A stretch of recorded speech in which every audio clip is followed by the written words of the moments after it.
Merhaba sevgili öğrencilerim. Bugün de derslerden başka bir derse yine geldik. Bu sefer 4. dersten sayfa 141-145'e kadar güzel anlatırım. İlk önce kesirleri karşılaştırması ve düzenlenmesi.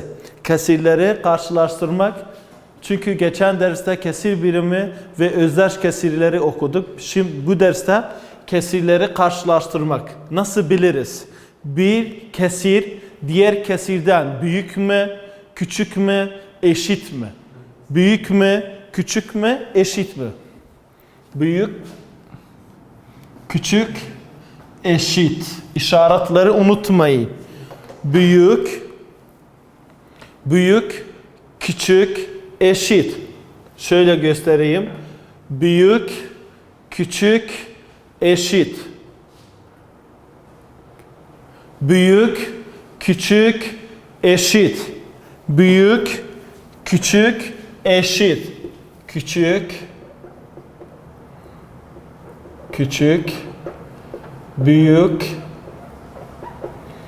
eşit. Küçük, büyük, eşit. Ya büyük, küçük, eşit olur. Şimdi bakın. Diyor, bu konuda kesirleri karşılaştırmak için diyor kesir bandı kullan. Önemli. Kesir bandı yaptığımız zaman her ikisi aynı miktara olmalı. Ve bölümleri de böldüğünüz zaman aynı miktarda yine olmalı. Şimdi burada göstereceğim. Diyor 4'te 1 ve 4'te 2'den nedir? 4'te 1 kitapta sayfa 141 diyor. 4'te 1 ve 4'te 2 karşılaştır. Şimdi biz geldi 2 bant yaptık. 4'te 1 ve bu 4'te 1, bu da 4'te 1 yani 2 demek. Evet. O zaman 4'te 2 bantı 4'te 1 banttan daha uzundur. Bunu bir düzelteyim. 4'te 2 bantı 4'te 1 bantıdan bandından daha büyüktür.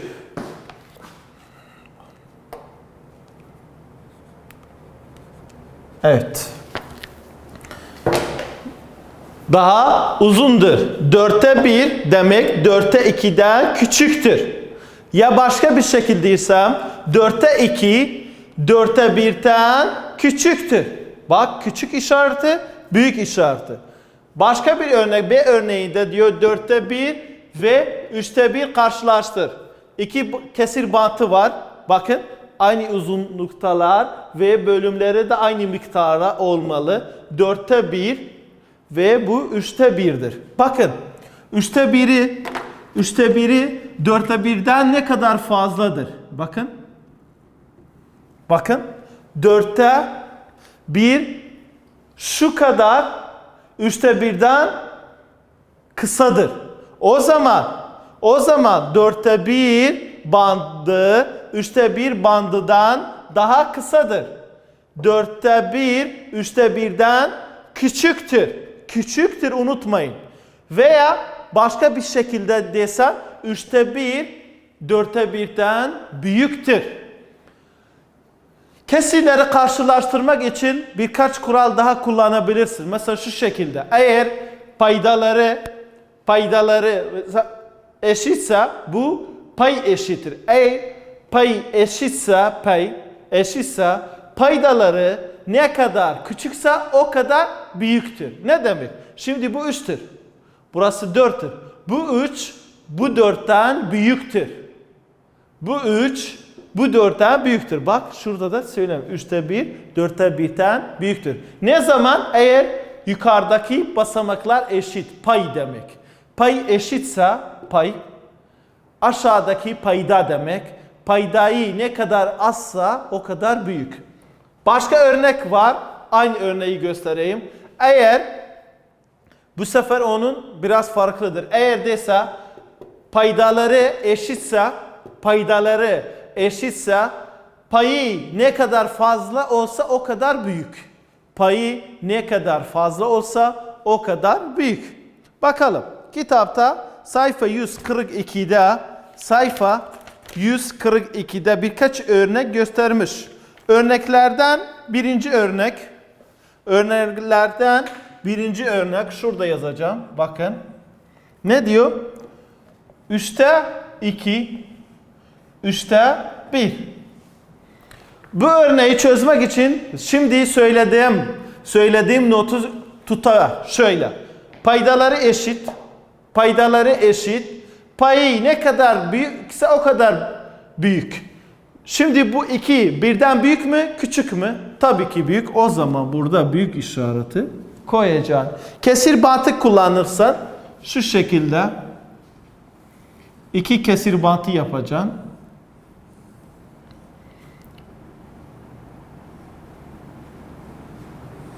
Üste ikisini boyayacaksın. Üste birisini boyalayacaksınız. Sonra gel. Bak. Hangisi daha uzundur? Tabii ki üste 2 şuraya kadardır. Üste 1'den uzundur. O zaman üste 2 bantı üste 1 bantıdan büyüktür. Evet. Şimdi ikinci örnek. Eğer ikinci örneğe bakarsanız ikinci örnek bakın. 5'te 2 ve 5'te 3. Aynı söylediğim gibi aşağıdakiler eşit. Yukarıda ne kadar çoksa o kadar büyük. O zaman 2 3'ten küçüktür. 3 2'den büyüktür. Çünkü aşağıdaki eşittir. Bu notu söyledim. Unutmayın. Örneklerden başka bir örnek varsa göstereceğim. Sayfa 143'te ne var? 4. örnek var. Ne diyecek? 2'de 1, 4'te 1. 2'de 1 paydaları eşittir. Yani dedim eğer payı eşitse paydaları ne kadar azsa o kadar büyük. O zaman 2'de 1 4'te 1'den büyüktür. Unutmayın. Bu konuyu şöyle unutmayın. Kesir bandı da kullanabilirsiniz ve notlarımı da kullanabilirsiniz. Şöyle. Yine söyleyeceğim. Bakın. Eğer payları eşitse paydaları ne kadar azsa o kadar büyük. O zaman şimdi bu büyüktür. Burada bunlar eşit. Bu paydan azdır. O zaman bu payı büyüktür. Burada göstereyim. Bu terstir. Eğer paydaları eşitse payı ne kadar fazlasa o kadar büyük. Şimdi bu tersti. Bu tersi unutmayın. Bu bundan büyük. Çünkü bu bundan fazla. Tamam sevgili öğrencilerim. Şimdi başka bir konuya geçelim. O da kesirler ve ondalıklar. Sayfa kaçtır? Sayfa 100. Sayfa 144. Sayfa 144. Çünkü ilk başta söyledim. Bu derste sayfa 141'ten 145'e kadar İnşallah güzel bir şekilde anlatırım. Evet. Kesir ve ondalık. Kesir ve ondalık nedir? Şimdi anlatırım. Kesir ve ondalık. Ondalık nedir? Kesiri nasıl yazacağız? Şöyle. Ondalığı önce resmini göstereceğim. Ondalık bir küp gibi 10 hanedan. 10 parçadan, 10 bölümden. 1, 2, 3, 4, 5, 6, 7, 8, 9, 10. Şimdi bu nedir? Ondalık. Ondalık. Yani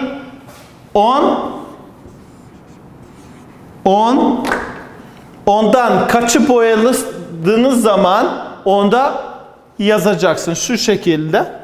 Bak. Şimdi diyeceğim 10'da 4. 1, 2, 3, 4. Kesir şekli nasıl? Şöyle. 10'da 4. 10'da 4. Ondalık şekli yazsan şöyle. 0,4. Kesir şekli 10'da 4. Ondalık şekli 0,4. Okuması nasıl bu? 4 ondalık veya 10'da 4. Onda virgül 4. Şeyin şekli nasıl? 0 10'da 4. 0 kitapta yazmış 0 10'da 4 veya 0,4. 0,4. 0 10'da 4 olur. Unutmayın ondalıklar göstermek için kesirler ve ondalık yazılışı kullanabilirsiniz. Şöyle bakın unutmayını söyleyeceğim. Ondalıkları göstermek için kesirsel veya ondalık yazılışı kullanabilirsiniz. Şu şekilde bakın biz kullandık. Şimdi bakalım kitapta birkaç örneği söylemiş. Renkli bölümü gösteren kesir ve ondalık sayısını yaz. Mesela ikinci örnek. Ben örnekleri çözeceğim. Bakın. Bir ondalıktır. Ondalıktan 2 parça boyalı. 2 parça boyalı diyor. Hem kesir hem ondalık şekli yazacaksın. Onda 2. 0,2. Bu kesir şekli. Bu ondalık şekli. Üçüncü örnek. Onda 1, 0,1. 0,1. Dördüncü örnek.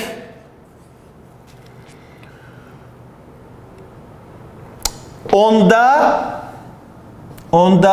6 yazacaksın 0,6 ya da başka bir şekilde okursan onda 6. Diğer örnekler gösterdiğim 3 örneği gibidir. Onlardan birisi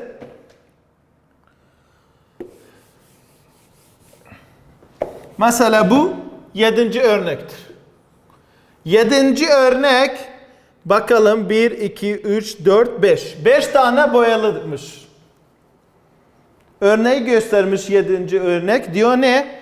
Renkli bölümü gösteren kesir ve ondalık sayısını yaz. Ben de gelip sayacağım. Önce onda paydayı yazacağım. Gel say. 1, 2, 3, 4, 5. 5 parçayı boyalı.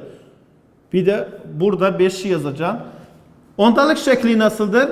0, onda 5. Şu şekilde.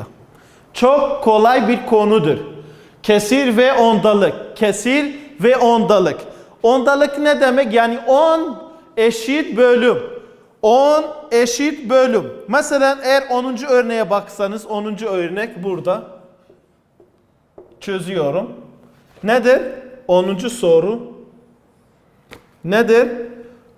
Onda 9 yazacaksın. 0 onda 9 ya da 0,9.